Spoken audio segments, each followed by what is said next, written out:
The night after her sister was buried, she woke up screaming and said they had to dig her up. Nightmare 1. This is a story that's been told in my family for generations, and honestly, it's the only one that still makes people lower their voices when they talk about it. My great-great-great-grandfather Charles used to tell it about his younger sisters, Pearl and Maud, who grew up on a small farm just outside Stafford, Kansas, in the late 1800s. Back then, life on the plains was simple, but it was never easy. The family lived in a small wood frame house surrounded by miles of open land, no close neighbors, no doctor nearby, just fields, weather, and whatever happening without warning. Pearl and Maud were twins, and according to Charles, they were inseparable from the day they were born. They dressed alike, played together, even slept in the same bed well into childhood. If one of them laughed, the other usually started laughing too. If one got in trouble, the other defended her without hesitation. Charles used to say it didn't feel like they were just sisters. It felt like they shared something deeper, like they always knew what the other one was thinking. They were 12 years old when Maud got sick. It started as a fever that wouldn't break, nothing unusual for that time period, but the sickness came on fast. Within a few days, Maud was too weak to get out of bed. Pearl barely left her side. She would hold Maud's hand, whisper to her, even try to help cool her forehead with damp cloths. There wasn't much anyone could do back then except wait and hope. Maud passed away late in the afternoon. Because illness could spread quickly in those days, the family had to bury her immediately. Charles, who was 19 at the time, rode into Stafford to find the preacher, while their father John and brother James built a coffin from spare lumber in the barn. Charles always remembered how quiet the house felt when he came back with the preacher. Too quiet. The funeral was small, just family gathered beneath a tall oak tree near the edge of their property. The Kansas wind moved gently through the grass while the preacher spoke. Pearl didn't cry. That was what everyone remembered most. She just stared at Maud's face in the coffin, completely still, like she was trying to memorize every detail. After the service, Pearl walked back inside and lay down on the bed she had shared with Maud her entire life. She didn't speak during supper, didn't touch her food. Their father was worried enough that he asked Charles and James to keep an eye on her that night. Pearl's grief felt deeper than sadness, almost like something inside her had gone quiet.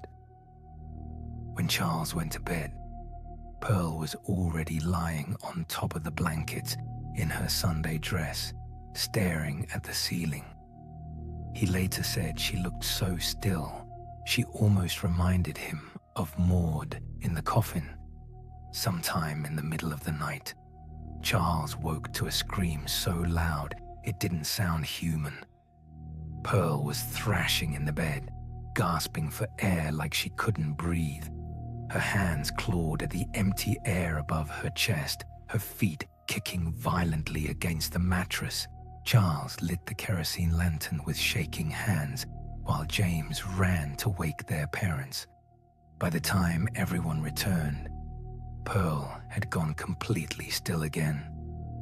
Her eyes opened slowly, her expression calm. Too calm. She spoke in a flat voice that didn't sound like her. "We have to dig up Maud." Their father tried to comfort her, telling her that Maud was gone and there was nothing they could do. Pearl just repeated the same sentence, over and over, "We have to dig her up." Eventually, their father told her they would talk about it in the morning, just to get her to sleep.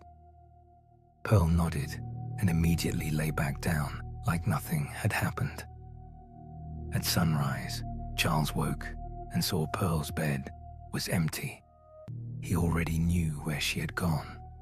Through the kitchen window, they could see her near the oak tree, digging into the fresh dirt with a shovel that was almost too heavy for her to lift. She was working slowly but steadily, like she had been digging for a long time. Their father told the boys quietly that they would finish the digging themselves. He didn't want Pearl to see what time might have done to her sister's body. The three men worked in silence. Charles later said none of them spoke because none of them wanted to admit how uneasy they felt. When the coffin was finally uncovered, their father climbed down into the grave and slowly removed the lid. What he saw made him freeze. Maud's body was not peaceful. Her fingertips were torn and bloody, her dress damp with sweat, her face frozen in an expression of terror.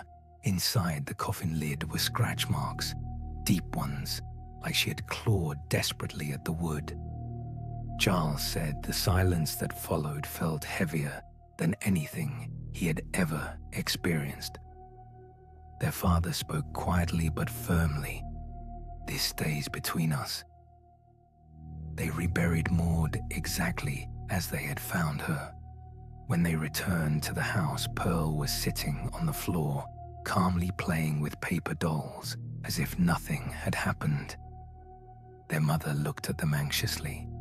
Their father simply said, "She's gone, Pearl."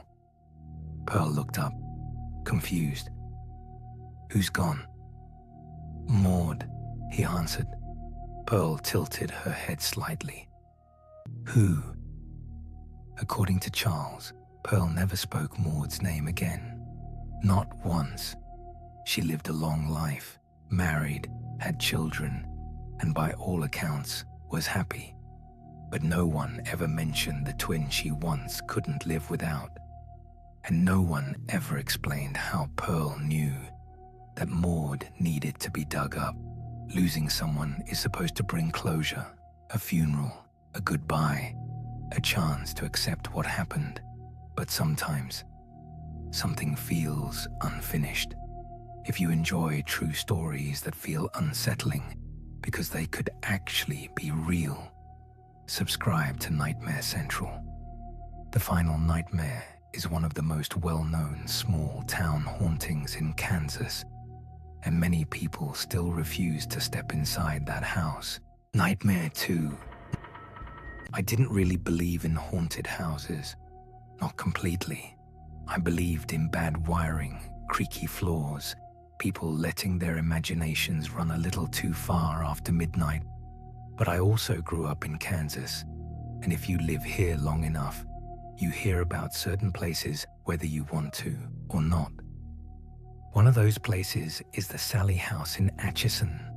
I first heard about it from a coworker named Derek. He told me the story casually one afternoon while we were eating lunch in the break room. "Look it up," he said. "People don't just hear things there. They get scratched." I laughed it off at first. But later that night, curiosity got the better of me. 508 North 2nd Street. The photos didn't look like what I expected. It wasn't some abandoned mansion deep in the woods. It looked like a normal house.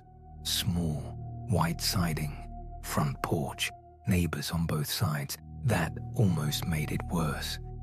Because if something really was wrong inside that house, it wasn't hidden very well.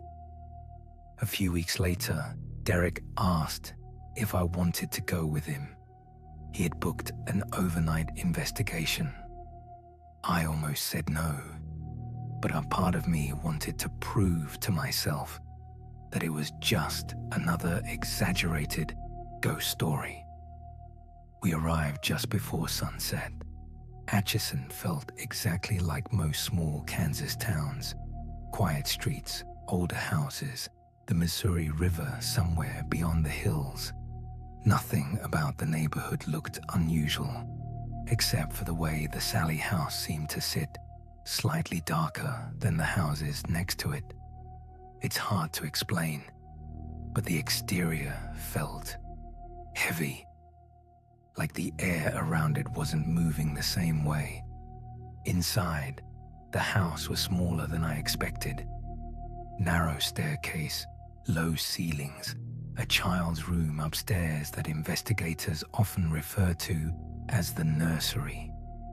Derek was excited, setting up cameras and audio recorders like he had done this 100 times before.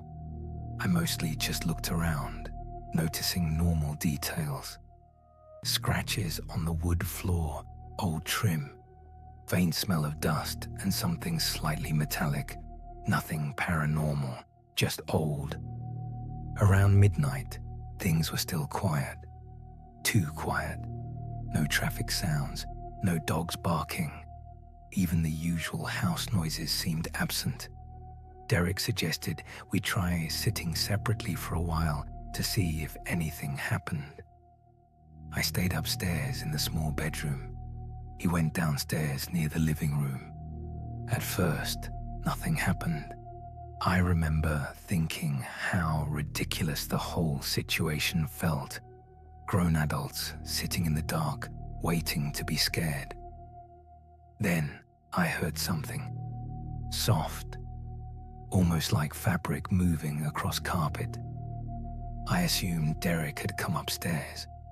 But when I opened the door, the hallway was empty. I called down quietly. "Derek." No response. A few minutes later, I heard what sounded like a child's footsteps.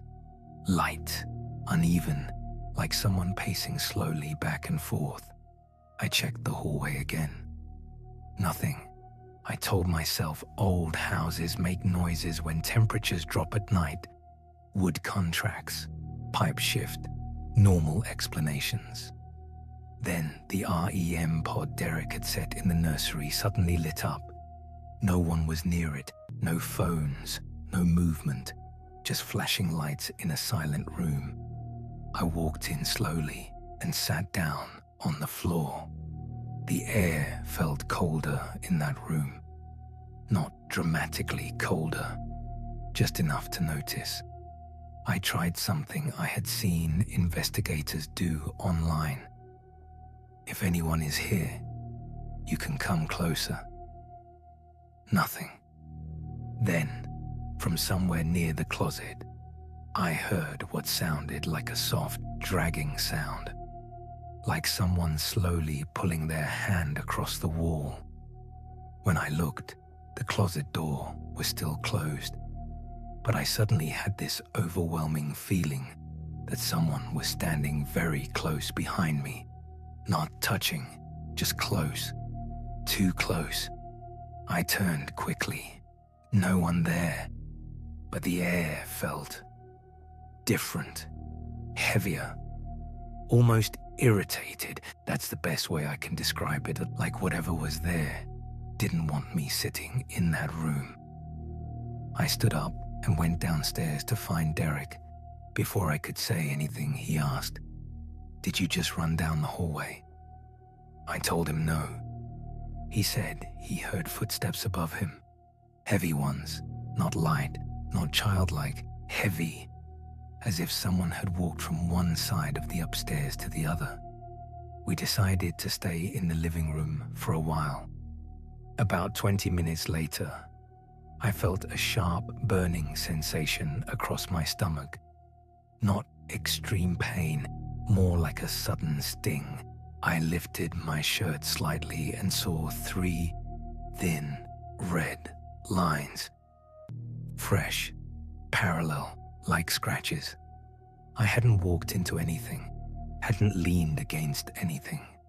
Derek just stared at them and said quietly, "That's exactly what people talk about." We left earlier than planned. Neither of us said much during the drive home. The next morning, the scratches were darker, more defined. But what bothered me most wasn't the marks. It was something Derek mentioned before we left. He said activity there often focuses more on men. No one knows why. Some believe the entity in the house presents itself as a child named Sally, possibly connected to a story about a young girl who died during an emergency surgery performed in the house in the late 1800s. Others believe whatever is there only pretends to be a child. Either way, reports of scratches, physical contact, and unexplained activity have been documented by multiple investigators since the early 1990s. I don't know what I believe, but I do know I never experienced anything like that before. And I never had scratches appear on my skin without explanation. The strange part is, the burning feeling didn't start until I sat in the nursery, the room investigators say is the most active. I still have the photos saved on my phone. Sometimes I look at them just to remind myself it actually happened, because the house didn't feel evil when we arrived, just quiet, still, like something waiting. And the worst part about the Sally house is that nothing that tries to scare you right away. It just waits long enough for you to convince yourself there's nothing there at all. Something even scarier than this nightmare is not watching more videos from Nightmare Central. This was Nightmares of Small Towns. Sleep carefully